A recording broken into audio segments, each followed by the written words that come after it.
So I got to ask you, when you're doing like a two-part film like this, and you want the audience to kind of jump right back in after having a couple months, off in between them, what's the secret? What was your mindset behind that? Were you wrapped the first movie? Were you wrapped the second movie by the time the first one came out? Did you tweak things? Curious. Yeah, no, we had shot everything all together. Yeah. So it was because it's one story really, and so there was no.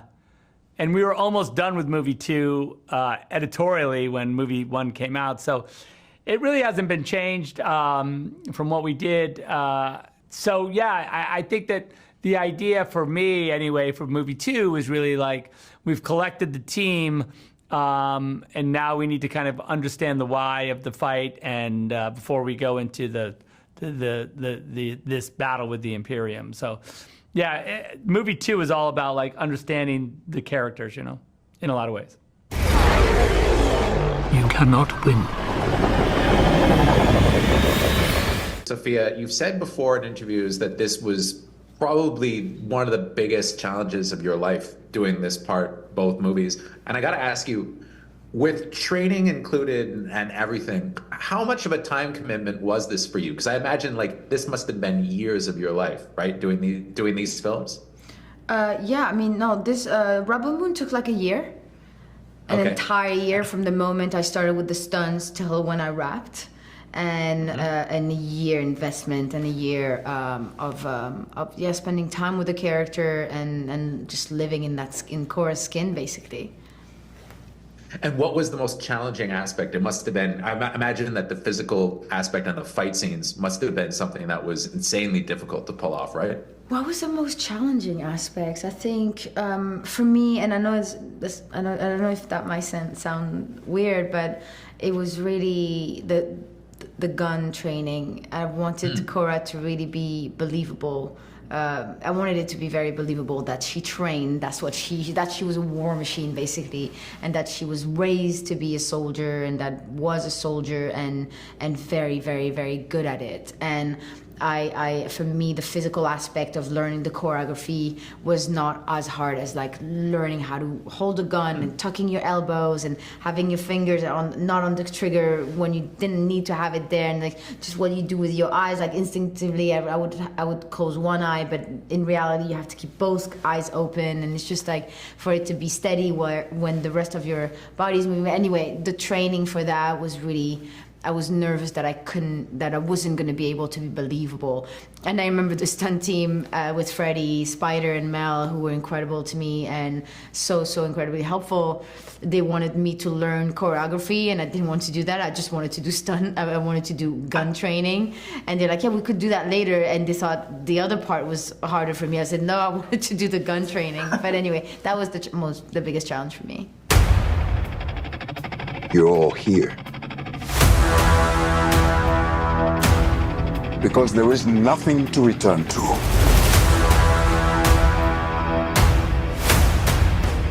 Dark days lie ahead of us all. Yeah. So, Ed, I gotta ask you, okay, so General Noble's been through quite a bit since the last movie, and I really liked kind of the evolution of your performance, because in the last film, he was kind of like really swaggering with his stick and beating the crap out of people. I wouldn't say that he's mellowed in this movie, but there's a certain like tinge of vulnerability to him that I kind of like that you did in this, although he's probably even more sadistic. Can you talk a little bit about where we find him in the follow-up as opposed to the first film? You know what, the only intent that like, it's so nice to hear people chart exactly what you were trying to do. So that means that you did it paid off. Yeah, what I set out to do. So it's really good to hear that. Yeah, the first Noble 1.0 was theatrical, was thespian-like, and enjoyed the audience, enjoyed his tongue was his weapon. And in part 2, well, at the end of part 1, it was very clear to me the scene that we got to do together, which was such a joy. It was a great scene.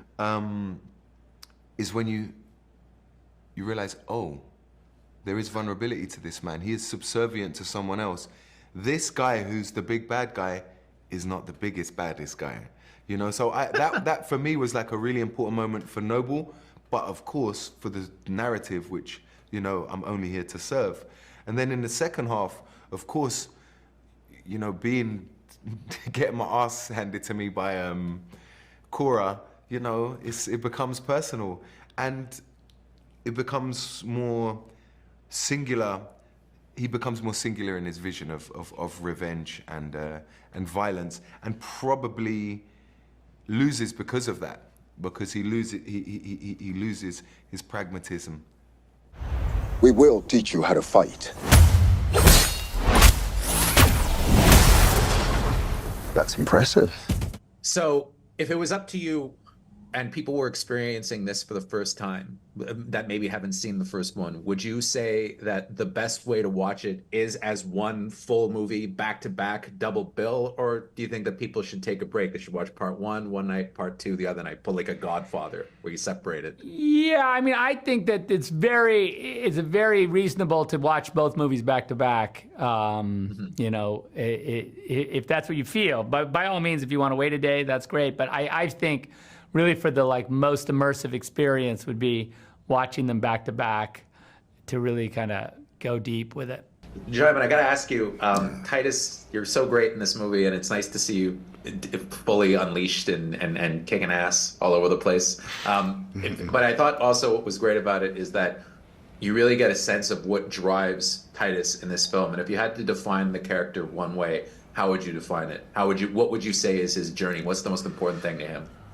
Titus was a ferocious strategist, I had to say. And in terms of story, my direct investment to this story really resonates loudly, given the fact that I'm from Africa, the nature of that continent, what it has, you know, overcome. I mean, it's not even done to, you know, overcoming anything really, but it has survived so much, you know, and the indoctrination of that continent, I can see it in Rebel Moon. I can see it and feel it, and that was extremely tangible for me, for Titus, for that man. Yeah. And I thought your performance was really powerful. I did. And Elise, I have to ask you, one of the things that's kind of interesting is you're surrounded by these larger than life kind of characters, right? These 7 heroes that are kind of almost like mythological. But what I really liked about your character was that she admits at one point, you know, she's never been in a war before and she's being kind of tested for the first time. In a lot of ways, you're the most relatable character in the film. And I was wondering if you could talk a little bit about that, in some ways being the audience surrogate, I think, to this big fantasy world. Yeah, you know, I hadn't thought about it that way. I like that. I think it's really so much of what I felt on set, right? Because this was my first film. I was surrounded by all these people I've looked up to that were, you know, incredibly talented, dedicated, inspiring. And so there's this way that I was also on a parallel journey with Milius, where I was trying to figure it out every day, and luckily had some great people to look up to and show me where to go. And great humility in her approach to, you know, on set. Of course, that boy next to him really took her to another level. But yeah, I took her work level to another level, is what he's talking about. I was really the crux of her inspiration and growth. Apparently, I'm the muse for Milius. Oh, wow. Some people have said, I have heard through the grapevine. You see what I'm saying? You see what I'm saying? I can bring that up, Djimon. Guys, I don't know if you can tell, but I've got some weights behind me, and I was doing some sit-ups before after watching the thing. After watching the movie, it really made me think I need to get back to the gym. So do I. How did you maintain, though, that physique for like the entire shoot, though? Because that must have been nearly impossible, right? Being like to the continuity, I couldn't imagine what that must have been like. Yeah, you know what? often when people ask me about the physicality, I find myself trying to be a thespian and be like, well, you know, how this, you know, relates to the state of the dystopian future we're living in, and all that is very true, you know, but ultimately what you're asking me is how very hard to do it consistently. I was sitting at about 5 to 7% body fat, which is almost at like a professional standard for bodybuilders and for professional kind of performance weightlifters.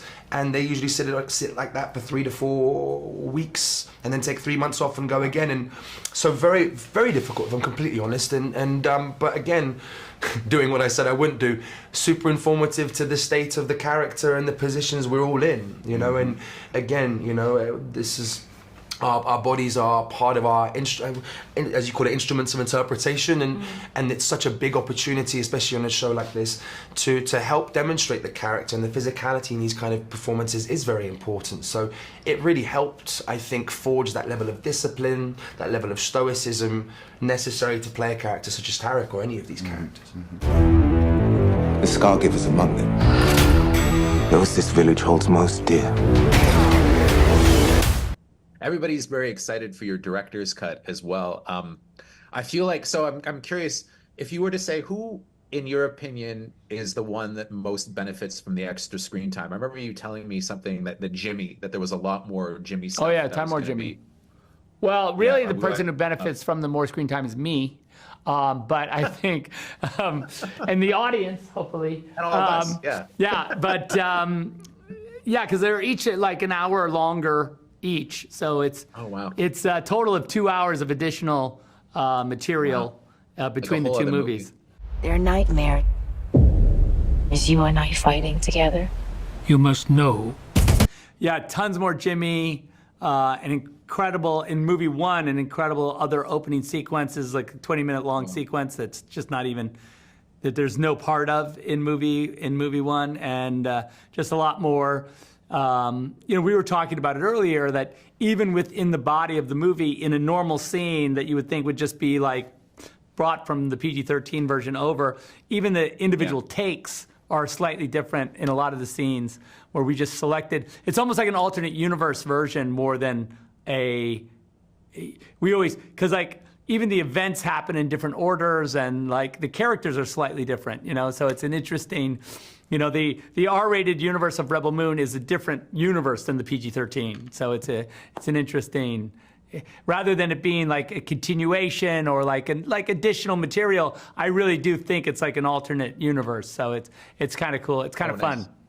Well, the thing that's interesting though is you play the opposite, right? You play a guy that hasn't been trained at all, and that has to kind of step up and rise to the occasion. And I really liked. I thought your arc in the films was actually one of the best arcs. So, as opposed when you're surrounded by all these kind of larger than life characters and you're playing the us character, kind of the window into the franchise, I think, for the audience, what's the process like? Well, I guess it made Gunnar a little bit easier to relate to, you know, because he's more of a regular guy, perhaps. And it's an honor to play that character that maybe is a bit easier to identify with and is your way into this crazy world that is Rebel Moon. I shall destroy them.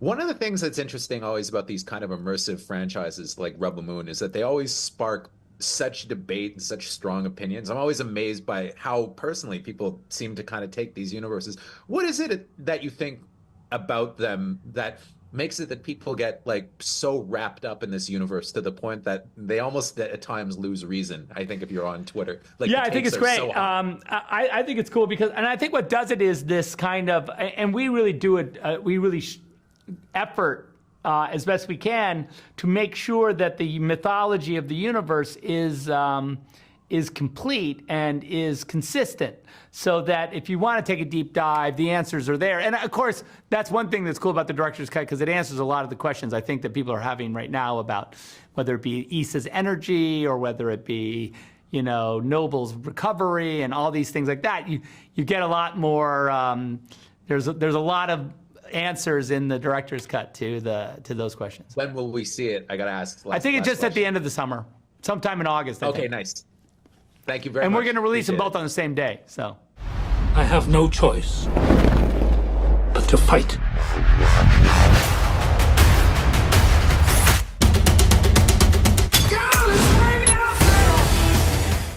One of the things that is very original and cool about, I think, the world that Zack created is that it's really like low tech and high tech at the same time. And for example, in part 2, a lot of the story evolves around harvesting the wheat that we have promised to the forces of the mother world and that we're going to use to protect ourselves with. So we practice quite a bit, all of us really, to train how to harvest the old school way with using a scythe. And to look believable. Sure. Yeah, it was very important for me to look believable Yeah. because that's what Gunnar does best. It has to look like second nature, right? Like you just something like an extension of yourself. Exactly. I couldn't believe when we were actually shooting it, you know, we were actually given a scythe. You know how sharp those blades are? They give actors this thing? Yeah, they were real. They were not fake. That never happens. Nobody got decapitated. No, thank God. Oh my God. Thank God, no.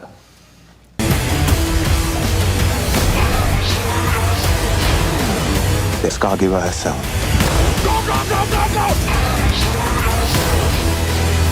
Are you truly prepared to allow this to continue in your name?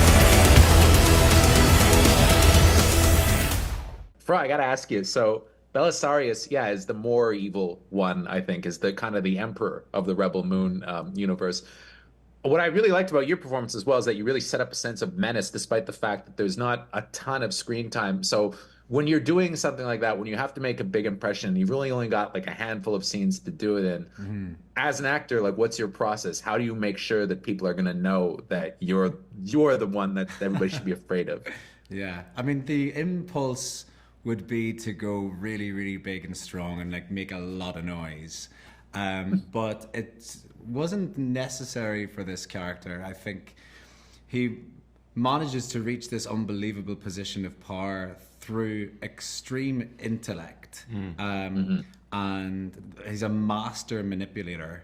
Zack always described him to me as a con man, and he was like, he has conned his way through his life as a young boy even to first of all get to the mother world, because he's an outsider in this world. It's why he speaks with this weird Northern Irish accent. I don't know where that comes from.